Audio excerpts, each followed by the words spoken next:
모니터 속 붉은 점 하나가 깜빡였습니다.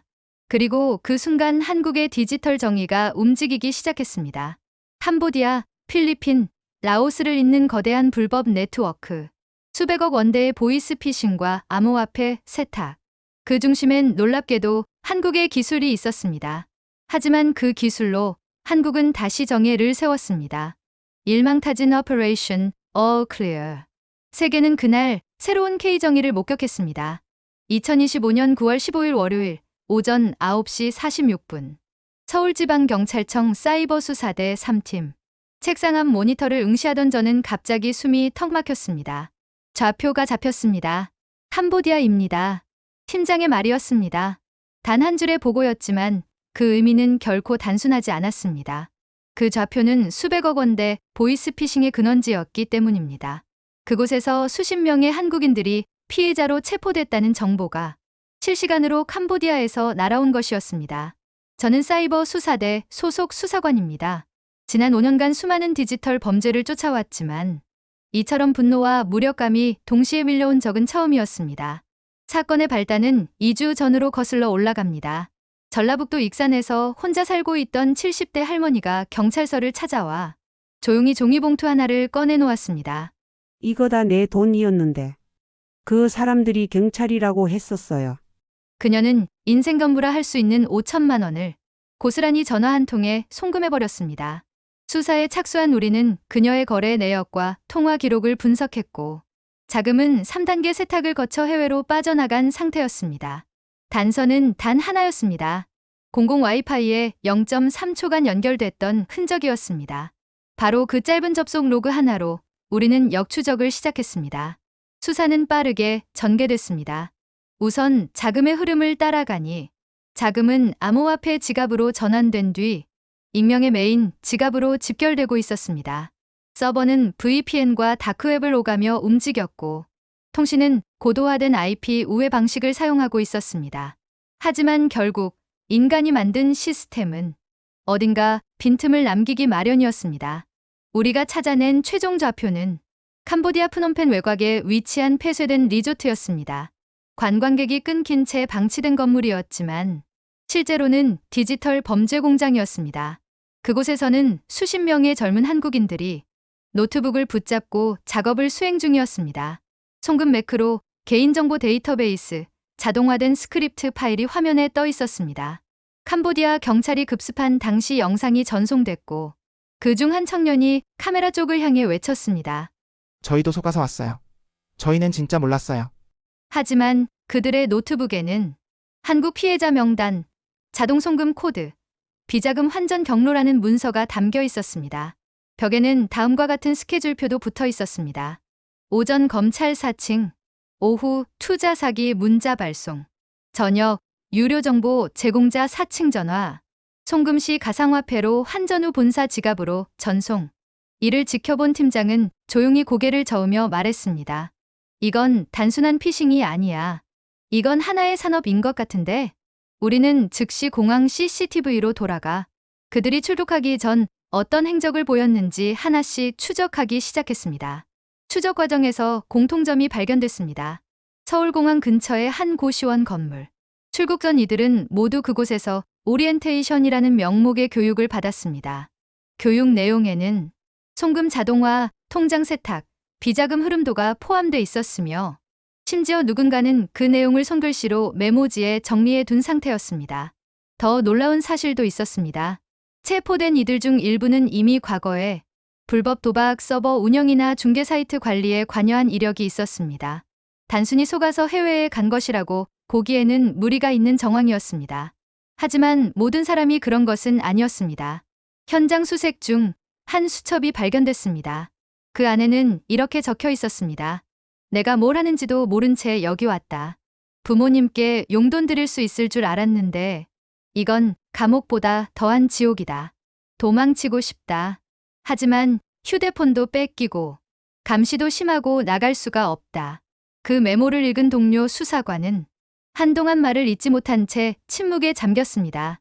그러다 조용히 말했습니다. 혹시 우리가 진짜 피해자를 놓치고 있는 건 아닐까요? 저는 쉽게 대답할 수 없었습니다. 범죄자는 분명히 존재했고 그 안에 이용당한 사람도 존재할 수 있다는 생각이 스쳤습니다. 하지만 그 순간에도 국내 어르신들의 계좌는 계속해서 털리고 있었고 범죄 서버는 여전히 가동 중이었습니다. 저는 다시 모니터를 바라봤습니다. 붉은 점 하나가 화면 위에서 여전히 깜빡이고 있었습니다. 그 아래에는 다음과 같은 로그가 표시돼 있었습니다. 추적 91.197 암호화 통신 캄보디아 제12노드 언어 코드 탐지됨 한글 잠호 혼합형 접속 상태 활성 위협 등급 최고. 저는 조용히 숨을 들이쉬며 속으로 다짐했습니다. 여기서 끝내선 안 된다. 이건 단순한 범죄가 아니다. 이건 시스템이다. 그리고 반드시 무너뜨려야 할 대상이다. 좌표가 포착되고 현장 급습 영상이 도착한 후 수사팀의 분위기는 긴장과 안도, 그리고 또 다른 혼란으로 뒤섞였습니다. 단서가 생긴 건 분명한 진전이었지만 그곳에서 체포된 이들의 얼굴과 태도는 생각보다 훨씬 복잡했습니다. 저는 체포 명단과 출입국 기록, 이력서, 사본을 하나하나 훑어보기 시작했습니다. 특히 체포된 인물 58명 중 41명이 해외 IT 취업이라는 명목으로 출국한 기록을 가지고 있었습니다. 이력서에는 자격증 번호, 간단한 포트폴리오, 심지어 디지털 마케팅 전문 인력이라는 문구도 있었습니다. 서류만 봐서는 누구나 이들이 평범한 취업자라 믿었을 것입니다. 하지만 우리가 입수한 내부 문건은 그 생각을 뒤엎었습니다. 공항 근처 고시원에서 배포된 교육 자료에는 송금 통제 방식, 암호화폐 지갑 운영법, 피해자 응대 스크립트까지 체계적으로 정리돼 있었습니다. 그들은 단지 속아서 온 게 아니었습니다. 일부는 명확히 범죄의 시스템에 능동적으로 적응하고자 했던 사람들이었습니다. 한 영상 분석 수사관이 말했습니다. 출국 전 이들 중 절반은 이미 불법 서버 운영 경험이 있었습니다. 그 말이 끝나자마자 방 안은 정적에 휩싸였습니다. 저도 말이 없었습니다. 몇몇 이름은 수년 전 불법 스포츠 토토 중개나 가상화폐 다단계 사이트에서 봤던 이력이 있었기 때문입니다. 더 충격적인 건 그들 중 몇 명은 단순한 참여자에 그치지 않았다는 사실이었습니다. 출국 전 교육을 주도하거나 다른 사람을 모집한 이들까지 있었습니다. 그들은 팀장, 관리자라는 이름으로 분류돼 있었고 실제 현장에서도 자신만의 방과 컴퓨터를 갖춘 채 별도로 움직였습니다. 그중 한 명은 운영본부라는 이름의 폴더를 관리하고 있었고 그 안엔 일간 실적표와 팀별 송금률 비교표, 월간 순이익, 그래프까지 들어 있었습니다. 저는 점점 더 이 조직이 얼마나 치밀하게 구조화돼 있었는지 실감하고 있었습니다. 일종의 디지털 군대 같았습니다. 단지 사기를 치는 게 아니라 생산성까지 관리하고 있었던 겁니다. 하지만 모든 이가 그랬던 것은 아니었습니다. 체포 당시 일부 청년들은 혼란에 빠진 표정이었습니다. 누군가는 울면서 말했습니다. 정말 몰랐습니다. 제가 한 게 사기였는지도. 저는 그 말에 쉽게 대답할 수 없었습니다. 왜냐하면 몰랐다는 말에는 수많은 맥락이 있었기 때문입니다. 정말 몰랐던 건지, 알았지만 외면했던 건지, 아니면 알았고 그럼에도 불구하고 필요에 의해 움직였던 건지. 진실은 사람마다 달랐고 우리는 그 차이를 구분해내야 했습니다. 동료 수사관이 조용히 제게 말을 걸었습니다. 사실 요즘 청년들 중에 진짜 몰라서 빠지는 경우도 있대요. 너무 가난해서 뭔지 몰라도 돈을 벌 수 있다는 말에 따라간다고. 저는 그 말을 듣고 눈을 감았습니다. 맞습니다. 우리 사회는 지금 너무 많은 이들을 외면하고 있었습니다. 비정규직, 계약직, 아르바이트, 생활비 대출, 신용불량자, 학자금 부채, 그리고 이들 중 일부는 그런 절망의 끝에서 누군가 건넨 달콤한 해외 취업이라는 말에 의지한 것입니다. 하지만 죄는 죄였습니다. 단지 죄를 저지른 이유가 복잡할 뿐이지 피해자들이 입은 상처와 손실은 결코 작지 않았습니다. 저는 체포된 청년 중 한 명의 면담 기록을 다시 꺼내 읽었습니다. 그는 체포 당시 유일하게 도망치려다 붙잡힌 인물이었습니다. 면담 중 그는 이렇게 말했습니다. 처음엔 마케팅 회사인 줄 알았습니다. 오픈 채팅방에서 사람을 모집했고 저도 지원서를 냈죠. 비자 발급도 다 해주고 출국 전엔 회사 설명회까지 했어요. 근데 도착하니까 아무것도 회사 같지 않았습니다. 일단 휴대폰도 뺏기고 방엔 CCTV가 있었고 매일 외워야 하는 대본이 있었습니다. 왜 도망치지 않았습니까? 제가 묻자 그는 망설이다가 이렇게 대답했습니다. 제가 한 번은 도망치려고 했어요. 근데 같이 있던 친구가 도망쳤다가 다시 잡혀왔는데 진짜 맞았는지 피투성이가 됐거든요. 그거 보고 저도 겁이 났어요. 저는 고개를 숙였습니다. 그리고 다시 생각했습니다.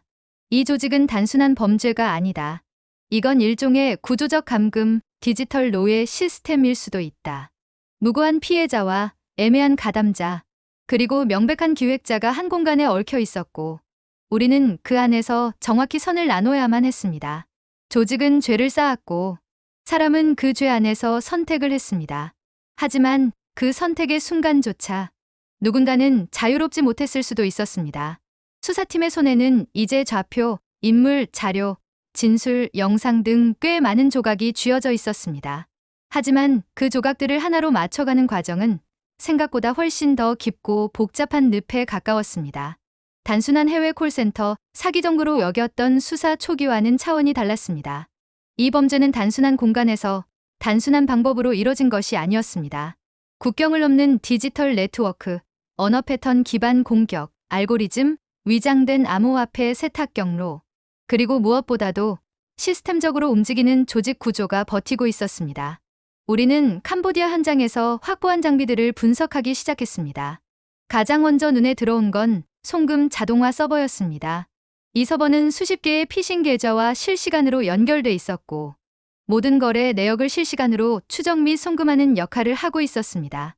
놀라웠던 건 이 서버가 하드코딩된 블랙리스트 은행 정보를 우회하여 피해자의 자금이 일단 중간 통로를 거쳐 자동 분산되도록 설계돼 있었다는 점이었습니다. 이건 누가 설계한 거죠? 금융 알고리즘을 아주 정밀하게 알고 있는데요. 디지털 포렌식 전문가가 중얼거렸습니다. 저도 마찬가지 생각이었습니다. 이건 단순한 해킹도, 단순한 통장 사기도 아니었습니다. 금융공학, 언어공학, 그리고 심리학까지 조합된 복합 범죄 시스템이었습니다. 우리는 확보한 서버에 연결된 IP 대역을 기반으로 연결 기록과 접속 시간대, 언어 로그, 코드 방식 등을 하나하나 분석했습니다. 그리고 그 과정에서 또 하나의 충격적인 사실을 마주했습니다. 이 시스템은 캄보디아에만 있는 게 아니었습니다. 미얀마와 라오스, 그리고 베트남 호치민에도 비슷한 노드가 존재했습니다. 심지어 동일한 UI와 구조를 가진 송금 프로그램이 국가별로 로컬라이징된 버전으로 사용되고 있었고, 사용자 매뉴얼조차 각국 언어로 번역돼 있었습니다. 우리는 이 범죄 조직을 동남아 디지털 사각 네트워크라 명명했습니다. 캄보디아에서 시작된 송금은 필리핀 서버를 거쳐 암호화폐 거래소로 전송되고, 거기서 다시 베트남의 가짜 법인 계좌로 분산된 후 라오스의 중개 서버를 통해 전 세계로 퍼지고 있었습니다. 저는 입 안이 마르도록 말이 나오지 않았습니다. 이건 하나의 사업체가 아니었습니다. 이건 지하 세계의 금융 네트워크입니다. 동료 수사관도 고개를 끄덕였습니다. 그리고 그걸 설계한 사람은 시스템이 멈춰도 살아남게 해놨네요. 실제로 서버에는 위급 시 전 서버 일괄 삭제 코드가 들어 있었습니다.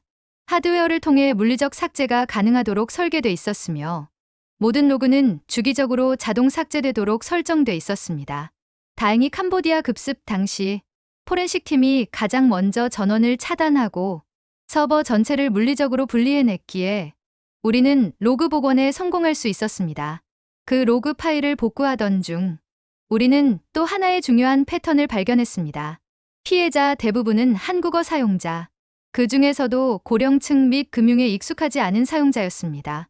언어 패턴 분석 결과 사칭 대본은 모두 경찰, 검찰, 금감원, 건강보험공단 등의 기관으로 위장되어 있었고, 피해자의 반응 유형에 따라 시나리오가 자동 분기되도록 되어 있었습니다. 예를 들어 피해자가 자녀와 상의하겠다고 말하면 바로 다음 시나리오에서 그 자녀도 공범일 수 있다는 식의 압박 대사가 이어졌습니다. 이건 사람이 직접 전화로 말하는 게 아니었습니다. AI TTS 음성 합성 기술이 적용된 보이스봇이었습니다. 단순 사기 전화를 넘어서 기술과 데이터가 합쳐진 말 그대로 디지털 지옥이었습니다. 저는 피로감에 눈을 감고 의자에 기대었습니다. 이 시스템은 멈추지 않습니다. 사람을 교체해도 돌아가고, 서버 하나를 막아도 다른 서버가 작동하며, 결국 이 네트워크를 완전히 붕괴시키지 않는 한 피해는 계속될 수밖에 없습니다. 다른 수사관이 입을 열었습니다. 이 조직은 마치 바이러스 같습니다. 물리적 공간이 아닌 코드와 알고리즘을 중심으로 퍼지고 있어요. 그 말에 저는 고개를 끄덕였습니다. 맞습니다. 이건 바이러스였습니다. 그리고 우리는 그 바이러스의 소스 코드를 찾아야 했습니다. 사건은 더 이상 단순한 외국에서 벌어진 전화 사기가 아니었습니다. 우리는 이제 하나의 거대한 국제 디지털 범죄 조직을 상대하고 있었습니다. 그리고 이 조직은 단순히 몇 명을 체포한다고 멈출 수 있는 존재가 아니었습니다. 모든 것이 다 유기적으로 설계돼 있었고, 우리가 흔히 알던 범죄의 형태와는 전혀 다른 방식으로 움직이고 있었습니다. 그래서 우리는 잠복 작전을 택했습니다. 캄보디아 경찰청과 외교부의 협조를 얻어 프놈펜에 위치한 한국 대사관 건물 지하 사무실을 임시 작전본부로 꾸렸습니다. 그곳에서 저를 포함한 3명의 한국 수사관, 캄보디아 내무부 소속 경찰 2명, 그리고 영국에서 파견된 디지털 포렌식 전문가 1명이 함께 작전을 준비했습니다. 처음 30일간은 아무런 소득도 없었습니다. 우리는 단지 도심 내 CCTV, 와이파이 로그, 택시 호출 앱의 이동 경로 같은 디지털 흔적을 수집하고 분석하는 데 집중했습니다. 그리고 31일째 되는 날, 저는 첫 번째 좌표를 발견했습니다. 프놈펜 외곽, 관광지에서 4km 떨어진 한 중급 호텔. 그 호텔 뒤편에 있는 창고 건물이었습니다. 건물은 외관상 특별한 점이 없어 보였지만 놀랍게도 주변을 감시하는 CCTV가 3개나 설치되어 있었고 그 중 하나는 바깥이 아닌 건물 내부를 향하고 있었습니다. 우리는 그 순간 직감했습니다. 무언가 관리되고 있다는 느낌이 들었습니다. 바로 다음 날부터 우리는 호텔 주변에 감시 카메라를 설치하고 근처에서 일하는 청소 인력에게 접근해 정보를 수집했습니다. 저기 창고요? 그쪽은 보통 직원들도 못 들어가요. 관리실 아저씨가 매번 열쇠 가지고 직접 가요. 정확히 일주일 뒤 창고에서 짧은 시간 동안 무선 주파수가 튀는 것을 포착했습니다. 그 신호는 위성통신 송신기에서 나오는 것으로 분석됐습니다. 정황상 실시간 송금 서버가 저 안에 있을 가능성이 높습니다. 이 보고서를 바탕으로 수사팀은 작전 개시를 결정했습니다. 그러나 캄보디아 내 사법 체계는 한국과 달랐고 영장이 발부되기까지 더 많은 증거가 필요했습니다. 우리는 시간을 벌어야 했고 그 사이 범죄 조직은 서버를 옮길 가능성도 있었습니다. 그래서 우리는 강수를 두었습니다. 캄보디아 경찰이 아닌 영국 포렌식 전문가를 위장 요원으로 잠입시키는 작전이었습니다. 그는 외국인 관광객으로 위장해 호텔에 투숙했고 근처를 드나드는 사람들의 행동 패턴을 하나하나 기록했습니다. 그리고 75일째 되는 날, 서버로 연결된 라우터의 IP 주소가 바뀌는 현상을 포착했습니다. 그 주소는 정확히 우리가 추적하던 암호화폐 자동 이체 코드와 일치했습니다. 확인했습니다. 송금 노드입니다. 그 창고 안에 지금도 실시간 전송 중입니다. 캄보디아 경찰은 곧바로 영장을 집행했고 그날도 프놈펜 외곽 한국 대사관 지하 임시 작전본부엔 정적만 흐르고 있었습니다. 시계조차 꺼낸 지 오래 시간 개념도 흐릿해질 만큼 분석팀은 연일 복호화 작업과 포렌식 분석에 몰두하고 있었죠. 한동안은 의미 있는 진전 없이 로그 해체만 반복되었지만 그날 조용히 전환점이 찾아왔습니다. 이거 이상하지 않습니까? 같은 팀의 분석요원이 화면을 제 쪽으로 밀며 속삭였습니다. 모니터 속 한 줄의 인증 코드. 언뜻 보면 아무 이상 없어 보였지만 전미어가 눈에 들어왔습니다. KJS 피어니어 001. KJS는 과거 국내에서 활동했던 보안 스타트업의 약칭이었습니다. 그리고 피어니어 001은 그 회사 대표가 각종 포럼에서 쓰던 고유 닉네임이었죠. 그 기업은 수년 전 기술 유출 논란과 투자 실패로 폐업했고 대표는 돌연 해외 출국 후 실종됐다는 보도만 있었을 뿐. 그 이후 그의 이름은 모든 기록에서 사라졌습니다. 그 보안업체 대표, 설마 이 구조를 만든 사람이 그 사람입니까? 분석요원의 질문에 팀장은 한참을 말없이 모니터만 응시했습니다. 그 사람은 보안 교육 자문에도 참여했고 정부 사이버 방어 시뮬레이션 기획에도 이름을 올린 적이 있는 인물이었습니다. 누구보다 대한민국의 시스템을 잘 이해하고 있었고 그 시스템의 허점을 이용해 역으로 공격 가능한 플랫폼을 설계했다는 생각에 방 안의 공기마저 싸늘하게 변했습니다. 그 사람이 시스템을 해킹한 게 아니라 그 시스템의 구조를 통째로 반대로 설계한 겁니다. 분석 결과 범죄 네트워크는 한국의 금융보안 인프라를 모방해 구축된 구조였습니다. 실제 존재하는 OTP 서버 구성과 유사한 방식, VPN을 가장한 위장 우회망, 한국식 금융 이체 절차를 재현한 자동화 스크립트. 그 모든 디테일은 한 명의 설계자가 한국의 시스템을 치밀하게 해부한 뒤 정반대로 뒤틀어 구성한 결과물이었습니다. 그리고 캄보디아 경찰이 확보한 내부 메시지에서 그 사람의 말을 직접 확인할 수 있었습니다. 한국 시스템은 너무 투명해서 돈 벌기 힘들다. 대신 내가 그걸 아니까 해외에선 무기가 될 수 있다. 그 메시지를 확인한 순간 누구 하나 말이 없었습니다. 분노나 충격보다 더 무거운 감정이 내려앉았죠. 그 사람은 한때 한국의 보안을 지키던 인물 중 하나였습니다. 이젠 그 기술이 대한민국을 노리는데 사용되고 있다니. 이 수사는 단순한 범죄 추적을 넘어 정의의 회복 그 자체가 되어버렸습니다. 우리의 기술이 우리를 공격했군요. 팀장의 말에 아무도 대답하지 않았습니다. 하지만 이 침묵은 오래가지 않았습니다. 분석요원이 조용히 말했죠. 그렇다면 우리가 만든 기술로 반드시 잡겠습니다. 누군가의 고개 끄덕임 하나로 분위기는 다시 전투 태세로 돌입했습니다. 그 순간부터 우리는 모든 코드와 로그를 그 사람의 시선으로 다시 읽기 시작했습니다. 우리가 다룬 보안 프로토콜, 익숙한 데이터 분산 방식. 그 사람은 한국식 보안을 재구성의 범죄 시스템으로 만들었지만 아이러니하게도 그 시스템은 우리에겐 너무나 익숙한 패턴이었습니다. 그 익숙함은 약점이 되었고 우린 그 약점을 집요하게 파고들었죠. 그리고 마침내 하나의 좌표가 추출됐습니다. 프놈펜 외곽, 호텔 뒤편 창고. 거긴 평범한 관광객이라면 절대 접근하지 않는 구역이었습니다. 그 좌표는 우연이 아니었습니다. 그 사람은 마지막까지 시스템을 지우고 흔적을 남기지 않으려 했습니다. 하지만 그 흔적 하나조차도 우리에겐 실마리가 되었습니다. 지옥처럼 복잡한 코드와 마주하는 건 익숙했습니다. 하지만 이번 사건은 달랐습니다. 우리는 범죄자가 아니라 한때 보안 설계자였던 이를 추적하고 있었으니까요. 그 사람이 남긴 좌표 하나는 마치 미끼처럼 의심스러웠지만 수사팀장은 흔들림 없이 명령을 내렸습니다. 그 사람이 우리를 유인하는 게 아니라 우리가 그를 쫓아가게 만든 겁니다. 흔적을 남긴 순간부터 게임은 끝난 거예요.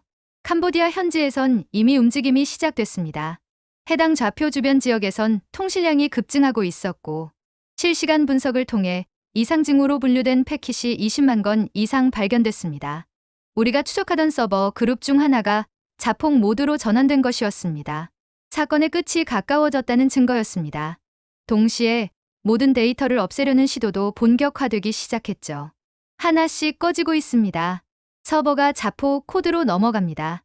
캄보디아에 파견된 수사요원이 보고했습니다. 하지만 이미 우리는 모든 로그를 사전 복제해 두고 있었습니다. 3초면 삭제되지만 0.3초면 복구됩니다. 분석요원이 낮은 목소리로 중얼이듯 말했지만 그 한마디는 우리 모두에게 확신을 주었습니다. 우리는 범죄자의 논리를 이해하고 있었고 그들이 쓴 알고리즘은 익히 아는 구조였으며 데이터의 이동 경로는 이미 우리가 몇 번이나 시뮬레이션해본 맵 위에 있었습니다. 범죄 조직은 자신들이 만든 암호화 프로토콜로 서버를 감췄지만 그 알고리즘은 과거 국내에 존재했던 기술을 단순히 변형한 것이었습니다. 심지어 일부 변수명, 데이터 구역명까지 그대로 쓰여 있었죠. 이건 범죄자의 서명이자 동시에 실수였습니다. 우리는 그 서명을 이용해 모든 백업 노드를 복구해냈고 복원된 로그에서 결정적 파일 하나를 발견했습니다. 송금, 자동화 스크립트. 그 안에는 범죄 수익이 실시간으로 어떻게 분배되는지, 어떤 계좌를 우회해 최종적으로 암호화폐로 전환되는지에 대한 완벽한 트래킹 로직이 담겨 있었습니다. 그리고 그 파일의 메타데이터에 남은 최종 수정자 정보는 바로 그 한국인 설계자를 가리키고 있었습니다. 국경 밖에서 일어난 일이었지만 우리는 대한민국 경찰이었고 그 이름을 적어놓은 마지막 기록은 이 수사가 끝을 향해 가고 있음을 알려주는 신호였습니다. 현장 잠입 준비 완료됐습니다. 캄보디아 경찰과 영국 포렌식 팀, 그리고 우리 경찰청 파견 요원까지 세 나라의 수사기관이 동시에 좌표를 향해 움직이기 시작했습니다. 프놈펜 외곽, 숲으로 둘러싸인 낡은 호텔 뒤편 창고. 철문을 열자 내부는 완벽한 서버 룸이었습니다. 지하에는 24시간 돌아가는 냉각장치와 위성통신 장비, 그리고 마주 앉아 일하고 있는 다수의 한국인 피해자들이 있었습니다. 그들은 이미 알고 있었던 듯 당황하지 않았습니다. 일부는 웃기까지 했습니다. 어차피 증거는 없잖아요. 그중 한 명이 그렇게 말했을 때 파견 형사가 조용히 노트북을 꺼내 들었습니다. 복원된 데이터, 그들의 실시간 송금 기록, 마지막 접속 IP, 수정 로그, 위치 추적 기록, 그리고 설계자의 사용자명까지 모든 것이 한국 경찰의 디지털 증거망 안에 있었습니다. 당신들이 뭘 지우든 우리는 다 남겨뒀습니다. 네트워크보다 빠른 게 뭔지 아십니까? 정의입니다. 그 말을 들은 순간 현장에 있던 몇몇이 처음으로 고개를 떨궜습니다. 우리는 총을 들지 않았습니다. 하지만 로그 하나, 스크립트 한 줄로 진실을 증명할 수 있었고 그것이 곧 우리의 무기였습니다. 현장에서 체포된 피해자 수는 총 27명, 서버는 총 16대, 그리고 메인 서버는 위성 라우터와 연결된 상태로 작동 중이었습니다. 그 순간이었습니다. 사이버 수사대장에게 긴급 통신이 들어왔습니다. 해외로 도주 중이던 설계자, 태국 국경에서 체포됐습니다. 그 방 안에 있던 모든 수사관이 숨을 멈췄습니다. 그리고 잠시 후에 박수가 터졌습니다. 누구도 말하지 않았지만 모두가 느끼고 있었습니다. 정의는 정말로 네트워크보다 빨랐다는 걸요. 캄보디아 프놈펜에서의 작전이 성공적으로 종료되던 날, 작전본부로 돌아온 저희는 밤을 새우며 수사 보고서를 정리했습니다. 현장에서 확보한 서버와 디바이스, 체포된 피해자 명단, 실시간 송금 기록, 그리고 복구된 데이터 로그까지 어느 하나 허투루 넘길 수 없었기에 우리는 꼼꼼하게 자료를 정리하고 분석을 이어갔습니다. 그리고 며칠 뒤 예상치 못한 연락이 도착했습니다. 주캄보디아 미국 대사관을 통해 FBI 사이버 범죄국이 접촉해왔고 곧이어 영국 국가범죄수사청 역시 협력회의를 요청해온 겁니다. 국제수사본부 임시회의실에선 생전 처음 보는 풍경이 펼쳐졌습니다. FBI, NCA, 그리고 우리 경찰청 사이버수사대의 핵심 요원들이 한자리에 앉아 한국 수사 시스템의 구조와 디지털 증거 복원 프로토콜을 진지하게 검토하고 있었죠. FBI 사이버 수사팀장이 회의 중 조용히 말했습니다. 솔직히 말씀드리면 이 정도 수준의 디지털 수사는 저희 내부에서도 찾아보기 어렵습니다. 한국은 이제 단순한 피해국이 아니라 디지털 정예를 수출할 수 있는 국가입니다. 그 한마디의 순간 정적이 흘렀지만 동시에 어깨가 무겁게 느껴졌습니다. 우리는 그동안 당하고만 있는 나라라는 인식을 깨기 위해 피말리는 수사를 해왔고 이제 그 결과가 세계 무대에서 인정받고 있었기 때문이었습니다.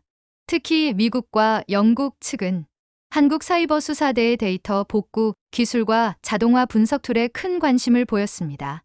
우리가 사용했던 실시간 로그 미러링 시스템, 자동화된 코드 패턴 인식 알고리즘, 그리고 행동 기반 분석 프로파일링 기법은 그들이 아직도 시범 도입 단계에 있던 기술이었습니다. 심지어 그들이 가져온 자국의 수사 사례 중 일부는 이미 우리가 복제한 시스템에서 더 정밀하게 재구성된 상태였고 거기서 큰 충격을 받은 모습이 역력했습니다. 솔직히 말씀드리면 한국이 만든 이 K-사이버 저스티스 프로토콜은 지금 우리가 세계 표준으로 삼아야 할 시스템입니다. 영국 측 수사관의 말이었습니다. 결국 회의는 한국의 디지털 수사 기술을 FBI와 NCA에 공동 도입하는 방향으로 마무리되었습니다. 이름하여 K-사이버 저스티스 프로토콜의 국제화 프로젝트. 한국경찰청 사이버수사대는 이제 단순히 국가 범죄 대응 조직이 아니라 국제수사 기술을 전수하는 표준 개발국의 위치에 오른 것이었습니다. 며칠 후 CNN과 BBC, 로이터 등 주요 외신은 일제히 혼돈을 질서로 만든 한국이라는 제목으로 보도를 쏟아냈습니다. 보도에는 작전명, Operation All Clear, 그리고 K-사이버 저스티스 시스템의 기술적 세부 사항까지 상세히 언급되어 있었고 그동안 조용히 범죄와 싸우던 수사관들의 얼굴이 처음으로 외신에 노출되기 시작했습니다. 우리 수사팀장도 그중 한 명이었습니다. 수사팀장은 한 외신 기자와의 인터뷰에서 이렇게 말했죠. 우리는 총 대신 기록으로 싸웁니다. 정의는 빠르게 움직여야 하며 데이터는 그 무엇보다 정직한 증거입니다. 그 말은 수사팀 모두가 공감하는 말이었습니다. 실제로 이번 사건처럼 국경을 넘나드는 디지털 범죄는 기존의 방식으로는 절대 추적이 불가능했기 때문입니다. 그러나 우리가 준비한 한국형 수사 기술은 이 문제를 완전히 다른 방식으로 해결해냈고, 그 결과 전 세계 수사기관에 새로운 길을 제시할 수 있었습니다. 그리고 무언가가 달라지고 있다는 걸 우리도 느낄 수 있었습니다. 수사 이후 한국경찰청으로 들어온 외국 수사기관의 협조 요청은 평소보다 4배 이상 급증했고, 특히 동남아시아 일부 국가는 한국 측 수사 교육을 받기 위한 장기 교환 프로그램 도입을 공식 요청해 오기도 했습니다. 이제 한국은 더 이상 당하고만 있는 나라가 아니었습니다. 피해국에서 정의국으로. 그 타이틀은 우리 경찰청의 어깨를 더욱 무겁게 했지만 동시에 더 나아갈 이유가 되어주었습니다. 정의는 더 이상 국경 안에 머물지 않았고, 우리가 구축한 시스템은 이제 세계가 공유하는 정의의 구조물이 되어가고 있었습니다. 프놈펜 작전이 끝난 지 열흘 뒤 우리는 한국으로 돌아왔습니다. 긴장은 조금씩 풀렸지만 마음은 여전히 조용히 요동치고 있었습니다. 수많은 피해자, 복구된 증거, 체포된 설계자, 그리고 세계의 반응. 모든 게 짧은 시간 안에 휘몰아쳤던 일이었기에 일상으로 돌아온 지금도 여운이 쉽게 가시지 않았습니다. 서울경찰청 기자회견장이 차분한 분위기 속에서 준비되고 있었습니다. 그날은 사이버 수사대가 직접 대국민 브리핑을 여는 날이었고, 국내외 주요 언론사 수십 곳이 참석한 상태였죠. 수사팀장은 무대 위로 천천히 걸어나가 마이크 앞에 섰습니다. 기자들은 숨을 죽이고 귀를 기울였습니다. 그리고 팀장은 단 한 문장으로 모두를 집중시켰습니다. 우리는 좌표를 따라갔고, 그곳에서 무기를 들진 않았지만 기록과 기술로 진실을 발견했습니다. 그 싸움은 조용했지만 단 한순간도 가볍지 않았습니다. 순간 기자들 사이에서 작은 탄성이 터져 나왔습니다. 그 말은 마치 이번 수사의 전체 흐름을 정리하는 듯했죠. 우리가 처음 시작한 건 모니터 속에 반짝이던 붉은 점 하나였습니다. 캄보디아의 작은 좌표. 그러나 그 안에는 수십만 명의 피해자, 그리고 하나의 범죄 네트워크가 숨겨져 있었습니다. 우리는 그 좌표를 따라갔고, 그곳에서 총 대신 키보드로 싸웠습니다. 우리가 지닌 무기는 로그였습니다. 우리가 쏜 탄환은 데이터였습니다. 그리고 우리가 지켜낸 것은 정의의 흐름이었습니다. 화면이 어두워지며 검은 배경 위로 흰 자막이 떠올랐습니다. 불법은 변명으로 지워지지 않는다. 정의는 기록된다. 그리고 이어지는 내레이션이 조용히 흐르기 시작했습니다. 우리는 누군가를 증오하기 위해 이 수사를 시작하지 않았습니다. 누군가를 처벌하기 위한 정의는 완전하지 않습니다. 우리가 원한 것은 오직 하나, 디지털 세계에 남겨진 진실을 복원하는 것. 그리고 다음 장면. 외신 기사 화면이 빠르게 스쳐 지나갑니다. K사이버 정의 한국, 혼돈의 디지털 질서를 세우다. 그 제목은 단순한 홍보 문구가 아니었습니다. 이제 대한민국은 정의를 수출하는 나라가 된 겁니다. 우리는 그 사실을 마주하며 조용히 고개를 숙였습니다. 그 순간의 감정은 말로 설명할 수 없었습니다. 자랑이라 하기엔 너무 조용했고, 감동이라 하기엔 너무 묵직했습니다. 사이버 수사대 내부 시스템엔 여전히 수천 개의 분석 로그가 돌아가고 있었고, 세계 각국에서 전달되는 협조 요청이 늘어나는 중이었습니다. 어느새 우리는 대한민국 경찰이라는 이름을 넘어서 디지털 질서의 수호자로 불리기 시작했습니다. 그것은 단지 범죄자를 잡는 것을 넘어 혼돈 속에서 법과 기술의 균형을 지켜낸다는 책임이기도 했습니다. 그리고 저는 문득 생각했습니다. 처음 붉은 점 하나로 시작된 이 수사, 정말 우리가 주도한 것이 맞았을까? 어쩌면 정의는 우리를 택했던 걸지도 모르겠습니다. 디지털의 미세한 흔적, 로그 속의 0과 1, 모든 것들은 스스로 정답을 향해 가고 있었던 건 아닐까요? 수사는 끝났지만 싸움은 아직 끝나지 않았습니다. 지금 이 순간에도 누군가는 또 다른 좌표를 만들어내고 있을 테니까요. 하지만 그 좌표가 어디든 우리는 다 알고 있습니다. 정의는 네트워크보다 빠르다는 걸요. 이번 영상은 여기까지입니다. 영상을 끝까지 시청해주셔서 감사합니다. 당신의 구독, 좋아요, 그리고 알림 설정은 정의를 기록하는 또 하나의 힘이 됩니다. 지금까지 눈물과 웃음의 감동 사연이었습니다.